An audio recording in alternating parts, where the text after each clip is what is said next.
Muchísimas gracias. Muy buenas tardes a todos. Felicidades por todas sus opiniones vertidas, que son muy importantes. Hacen un análisis muy puntual y, por supuesto, nos queda en la reflexión. Yo voy a hacer una presentación desde lo que me toca a mí ver, que es justamente este análisis del crecimiento económico, pero la perspectiva que le voy a dar son los efectos de la guerra sobre el mercado financiero. Vamos a analizar diferentes puntos de vista que seguramente muchos de ustedes ya los tocaron en varios momentos.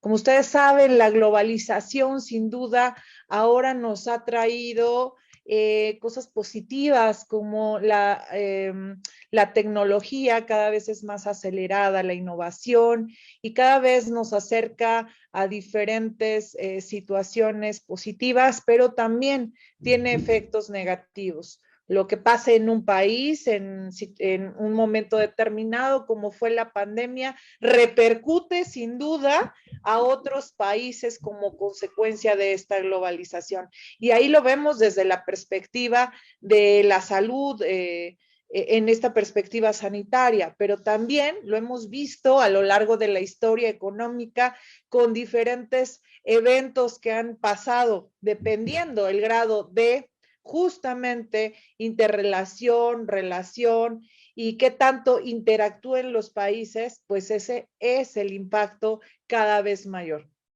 En esta era de la globalización y la tecnología, los mercados financieros cada vez son más sensibles. Esta sensibilidad yo siempre la hago analógica como lo que dicen que las mujeres somos, ¿no? Somos muy tiernas, somos muy sensibles, pero es aún más sensible el mercado o los mercados financieros, porque las señales en los mercados financieros son instantáneas. Y ahora, como les dije, las tecnologías hacen que estemos más interrelacionados, estemos más intercomunicados y inmediatamente alguien manda una señal en el mercado lo entiende, es sensible, reacciona a través de los inversionistas. Ustedes lo pueden ver con las declaraciones que hacía por Twitter el expresidente de los Estados Unidos, Donald Trump. Y lo pueden ver con todos los diferentes acontecimientos, crisis financieras, económicas que hemos tenido. Ahora, pues, no obstante, con la pandemia, todos aparentemente en un principio estábamos en casa, cerraron empresas, se generó desempleo, en fin, muchas problemáticas que ya todos conocemos, muchos murieron, etcétera. Pero también se vio reflejado en aspectos financieros. Salimos aparentemente de una situación extrema y hemos pasado a otro momento de la historia, pero que sin duda va a quedar marcado en todos los libros. Y es esta guerra, Rusia y Ucrania, que desde la perspectiva política ya lo planteaba quien me antecedió, me pareció una perspectiva interesante, un análisis interesante, y los colegas que también han comentado desde las políticas públicas, económicas, etcétera. Ahora bien, pues entre más, como les decía, entre más interrelacionados, entre más estén interactuando los países, más efectos van a tener. Ya no se puede ver el crecimiento y el desarrollo económico de manera individual, regional, sino ahora se tiene que ver de manera global y la evolución también va siendo así. Bueno, pues ya les decía, este antecedente del COVID, luego tenemos la guerra Rusia y Ucrania, ha hecho que las variables macroeconómicas estén fluctuando en este entorno de guerra. Podemos destacar, por ejemplo, la inflación, que ya venía siendo una consecuencia de la pandemia o algunos que le llaman la pospandemia. Realmente los precios de todos los productos, también conocidos, por ejemplo, como commodities, han estado incrementándose por esta falta de oferta o el exceso de demanda, hay un desequilibrio en los mercados, pero sin duda, después de lo que vimos en el 2019, 2020, en el 2021, la mayoría de las economías estuvieron en crecimiento, que no alcanzaron a ser lo suficientes para compensar los efectos de la guerra. Aún así, por ejemplo, en nuestra región de América Latina pudimos ver en algunos países crecimientos extraordinarios del 10%. Por ejemplo, me llamó mucho la atención el caso de Panamá, 12%.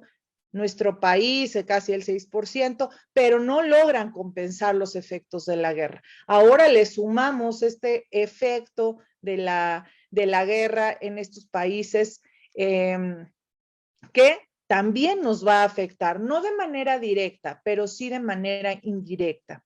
Las restricciones que ponen los diversos países que están en contra de este hecho hacen una estructura que lo podemos ver de sanciones, que por ejemplo la Unión Europea, que es la que más ha declarado estas sanciones, lo establecen por acá, por el nivel de ejes, Banco Central de Rusia, personas y otras entidades, energía, transporte y las diferentes sanciones que se establecen que parecieran menores, pero que en realidad ha tenido sí un efecto para Rusia, que como todos los analistas financieros hemos comentado, quizá en este momento no se pueda cuantificar de manera precisa los efectos de estas sanciones, pero que en el mediano plazo lo vamos a ver hecho una realidad. Pero que estos efectos no solo van a ser para Rusia, sino también estas sanciones ya se están viendo reflejadas para el resto del mundo. Curiosamente, es como cuando un papá regaña a su hijo, pero ese hijo no solo se afecta, afecta a toda la familia. Entonces, en este caso, la sanción es para Rusia, pero nos estamos viendo afectados en el mundo. Más adelante vamos a ver cómo los precios de los productos básicos han incrementado, de los granos han incrementado por estas restricciones que se han tenido. Entonces, los bancos a nivel internacional, ustedes saben, en este tipo de sanciones muy interesantes y que tienen una perspectiva de política internacional, política económica internacional, estas sanciones tienen repercusiones en el sistema. En materia de energía lo podemos ver cómo está distribuida las exportaciones de gas natural de Rusia. Entonces, si se dan cuenta, en esta gráfica de pastel, afortunadamente nosotros en México no estamos importando, ¿no? No somos propios de las exportaciones de gas natural a Rusia. Entonces, de manera directa no nos está afectando, pero sí de manera indirecta.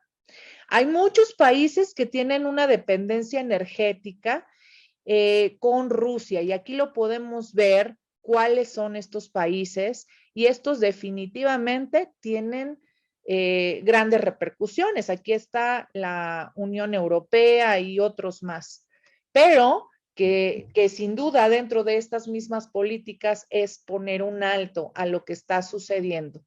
No es posible, y sí lo comento abiertamente, no es posible que en este siglo estemos viviendo este tipo de situaciones que los intereses políticos y los intereses económicos de unos cuantos estén afectando al resto de sus poblaciones y al resto del mundo. Decíamos, en materia energética, así está distribuido y ¿cuáles son estos efectos de las sanciones? Bueno, definitivamente si lo podemos unir desde la perspectiva inicial de la pandemia, cualquier tipo de restricción, o sea, viviendo de manera muy actual, coyuntural, cualquier tipo de restricción en una economía va a tener efectos importantes en el dinamismo económico de las naciones, de los países. Y lo podemos ver en las diferentes regiones del mundo. Estas importaciones de materias primas han impulsado el alza de los precios de los alimentos y los combustibles, que definitivamente perjudicará a la población con menores ingresos, aquella población que es vulnerable, a esa población que requiere de apoyos, no de precios más elevados, y que ni siquiera las políticas públicas que pudieran ser paternalistas en los países logrará compensar estas alzas en los precios de estas materias primas.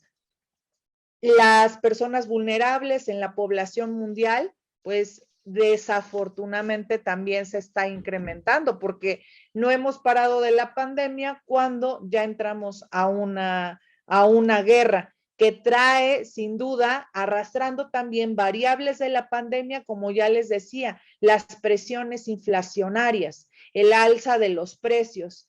Entonces, en este dinamismo económico, los efectos de las sanciones van a traer el encarecimiento de los productos más básicos. ¿Alguien iba a hablar? No. Ok. Es que escuché un ruido, perdón. Esto va a llevar, sin duda, ustedes saben que estamos en el siglo, le llaman también el siglo de las migraciones, donde hay muchos desplazamientos a nivel internacional, no solo de América Latina para América del Norte, donde se están trasladando principalmente a Estados Unidos y Canadá, sino el resto del mundo se está moviendo. Ahora con los desplazamientos que tiene Ucrania hacia el resto del mundo, también el efecto de las sanciones y el efecto de estos movimientos va a traer repercusiones.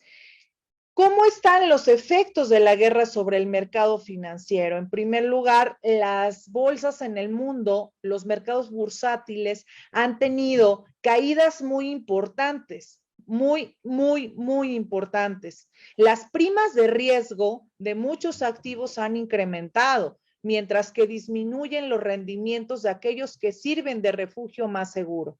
Entonces, estamos pensando que las empresas, aquellas empresas que están dando empleo y que están cotizando en las diferentes bolsas de valores del mundo, también están sufriendo repercusiones. Estas están teniendo caídas importantes y vamos a ver, en este momento les voy a presentar algunos efectos de ellas, pero no podemos cuantificarlas hasta más adelante.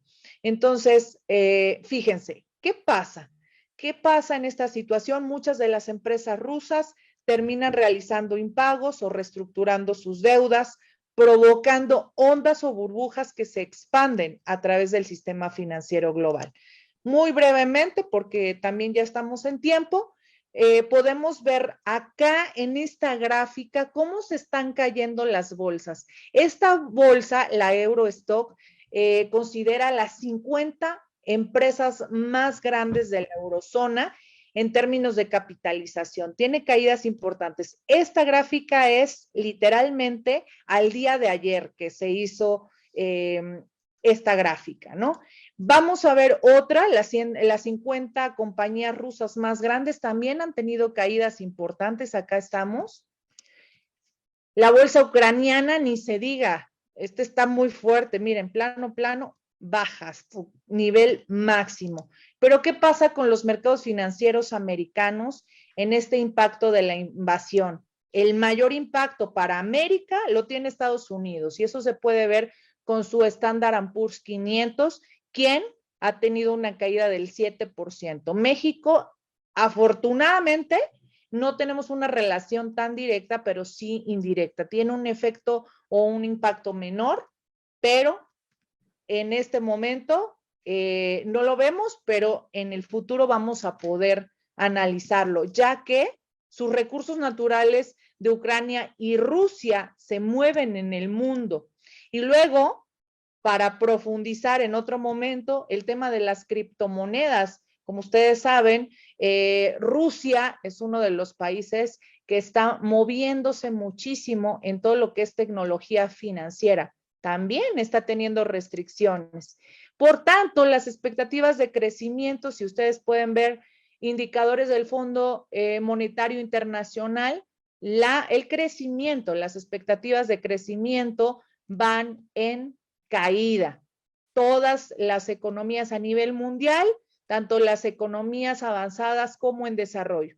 Estas son las proyecciones del Fondo Monetario Internacional, 3.6 aproximadamente, y por región. Entonces, nosotros definitivamente en América Latina y el Caribe seremos los que menor crecimiento tengamos en el mundo.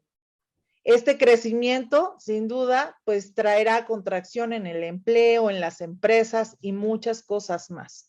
Conclusiones que yo les puedo decir, muy breves, es que esto me parece que todavía no se le ve un término y que necesitan literalmente los países, a mi parecer, poner mayores restricciones para el fin de la guerra, a menos que el desgaste a nivel internacional en los mercados financieros se vea reflejado en cada uno de nuestros monederos y eso sí va a ser lamentable. Muchísimas gracias, gracias por el espacio. Maestro Carlos Loesa, como siempre, muy amable.